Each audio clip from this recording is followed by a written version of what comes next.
Please watch the video until the end to catch the last whispered secret that changes everything. Chapter 1, The Booth and the Promise. Evelyn had always liked to think of herself as a careful observer. She knew how the sun struck the school quad at 4 in the afternoon. She knew which students traded laughs and which traded grievances.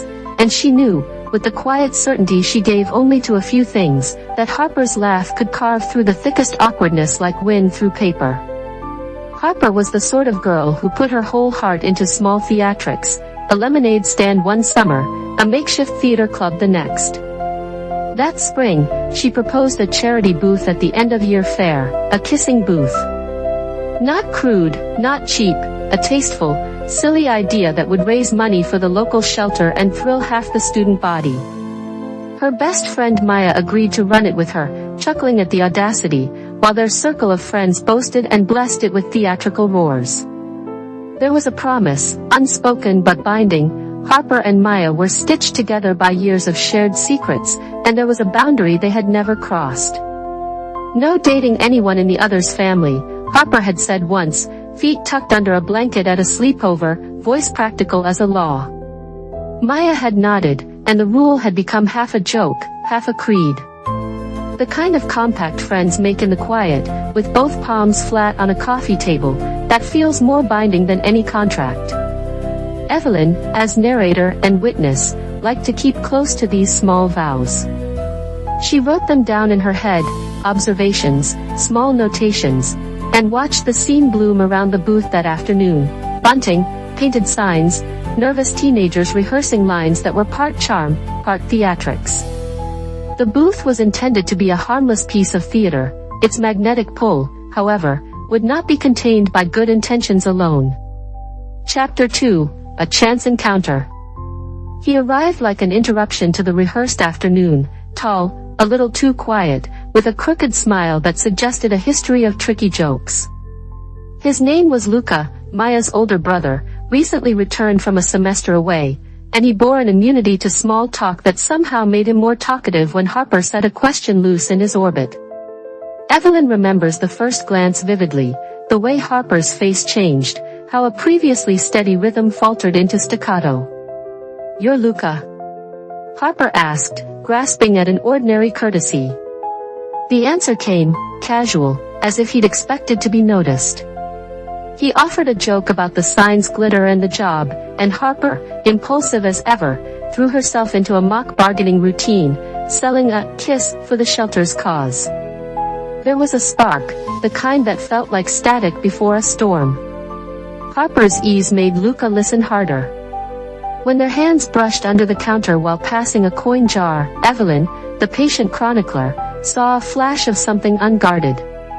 The booth, meant to be a staged flirtation, had become a gateway to something unplanned.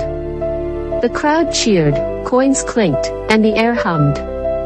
Evelyn knew better than to romanticize a first spark, but she also knew that certain glances are instructions.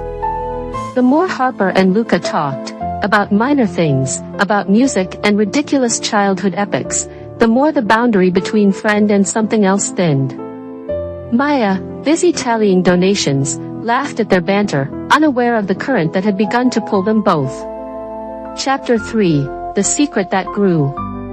Evelyn had the advantage of distance paired with intimacy. She watched and she kept quiet. As the weeks went on, whispers became meetings and meetings became a string of messages that arrived with the heat of something clandestine. Harper, who declared herself an open book, now kept certain pages closed.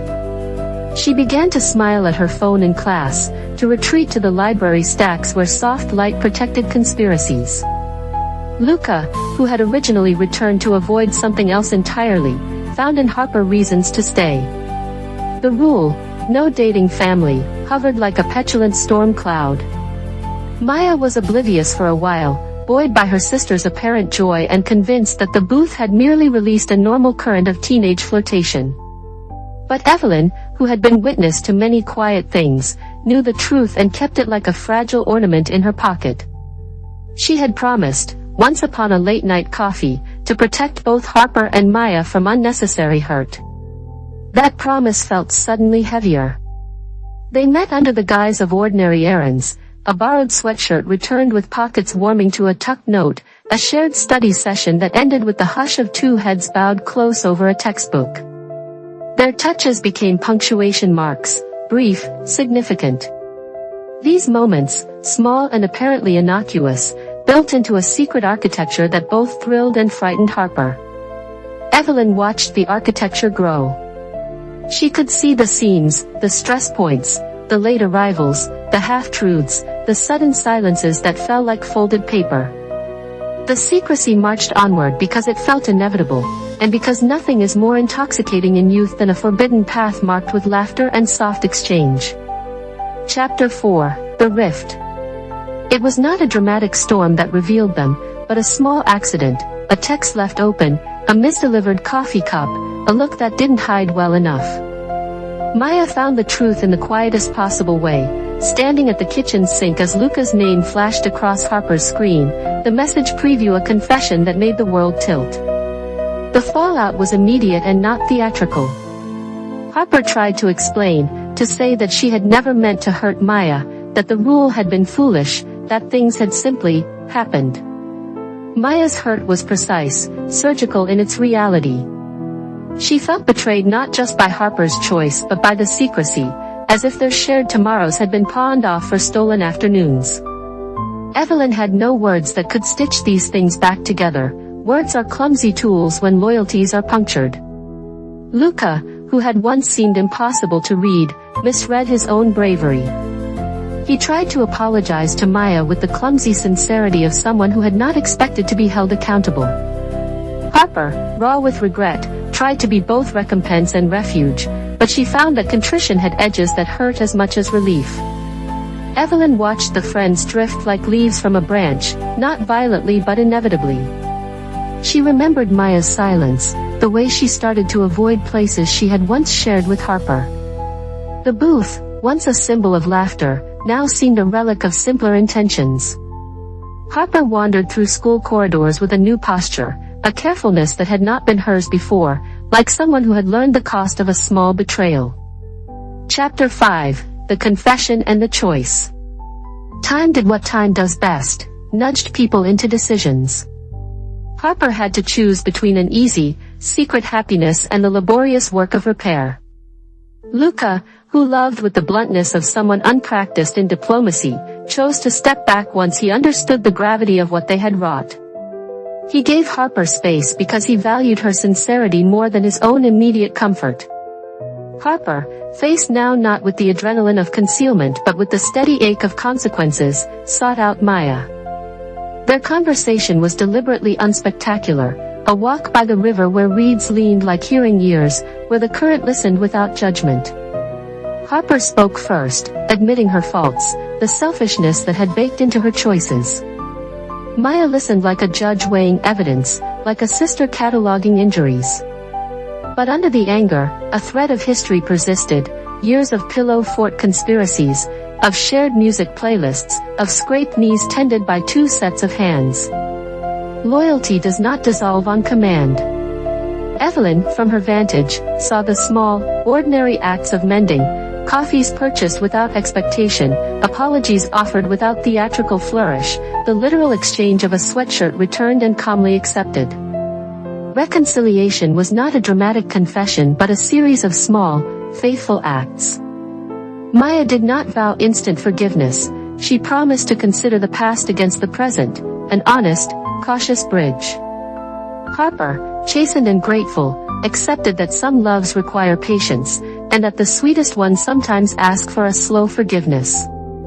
Luca, when he returned differently, not as a thief of affection but as someone prepared to walk the long path of earning trust. It was a choice that made their love steadier, less bright and reckless but more durable. Chapter 6: The Promise Renewed.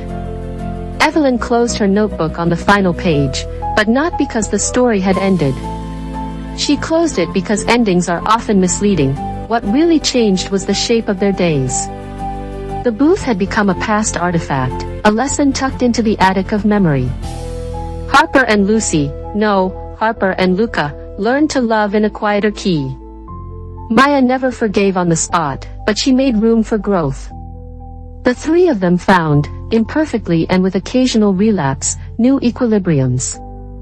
They rebuilt trust like gardeners with small tools, pruning, seeding, celebrating the timid blooms. Harper learned restraint, Luca learned patience, and Maya relearned what it meant to let someone back into the circle. Evelyn, who had borne witness, felt a small, sharp pride, not at romance triumphant but at the human capacity to repair. In the end, the summer's reckless kiss became a memory with edges. It did not define them, it had reshaped them. Love, Evelyn believed and recorded, is not always a lightning strike. Sometimes it is a workbench and a plan, a series of deliberate decisions to remain when leaving would be easier. And sometimes, if you are lucky, it becomes a thing you can trust again. Evelyn smiled as she closed the book. She had watched them stumble and rise, and she had learned that stories of youth are not only about the moment a kiss is given but also about the way people return to one another, mend torn seams, and find new ways to say, "I choose you," beyond the glare of any festival marquee. If you enjoyed this retelling, please subscribe to the channel, activate notifications, give the video a like, leave a comment with your favorite chapter, and share the video with friends.